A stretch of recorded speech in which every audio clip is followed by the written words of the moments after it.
পরীক্ষায় পিতা পুত্রের অঙ্ক আসে না, এরকম পরীক্ষা খাতা বা প্রশ্ন আমরা খুবই কম পাই। তবে এখানে একটা অঙ্ক দিছে, যেমন পিতা ও দুই সন্তানের বয়সের গড় 37 বছর।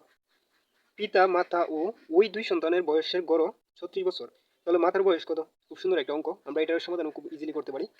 যেমন এখানে যেহেতু পিতা ও দুই সন্তানের বয়সের গড় দেওয়া আছে 37 বছর, সুতরাং আমরা লিখতে পারি যে পিতা ও দুই সন্তানের বয়সের গড়, পিতা ও দুই সন্তানের বয়সের গড় 37 বছর বা 37 বছর। তাহলে পিতা ও দুই সন্তান, পিতা ও দুই সন্তানের বয়সের সমষ্টি, সমষ্টি মানে যোগ, সমষ্টি সমষ্টি মানে যোগ। হয়তো আমরা 37 যোগ করতে পারি, অথবা 37-এর সাথে আমরা 2 গুণও করতে পারি, এত বছর। তাহলে এটা 7 মানে 14, 4 হাতের আছে 1, 3 মানে 6 আর 1 7 মানে 74 বছর। আমরা এতটুকু পাইলাম। এখন যেহেতু আমাদেরকে আবার বলছিল যে ওই দুই সন্তানের বয়সের গড় 36 বছর, তাহলে মাথার বয়স কত? সুতরাং আমরা মাথার বয়সটা যদি বার করি, তাহলে আমরা লিখতে হইব এভাবে যে আবার মাথার বয়স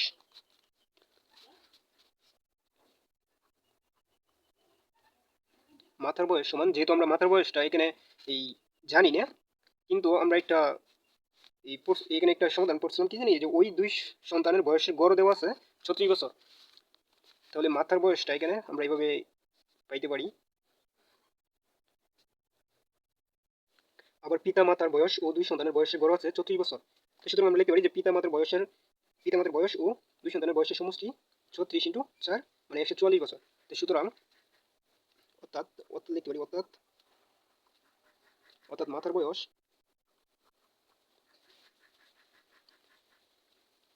বয়স সমান পেয়েছি, এবং এখানে 74 এবং 7 যোগ করলে 111 এত বছর। সুতরাং এটা থেকে এটা যদি আমরা মাইনাস করি, মানে 144 থেকে যদি 111 মাইনাস করি, তাহলে থাকবো 33 বছর। সুতরাং মাথার বয়স 33 বছর।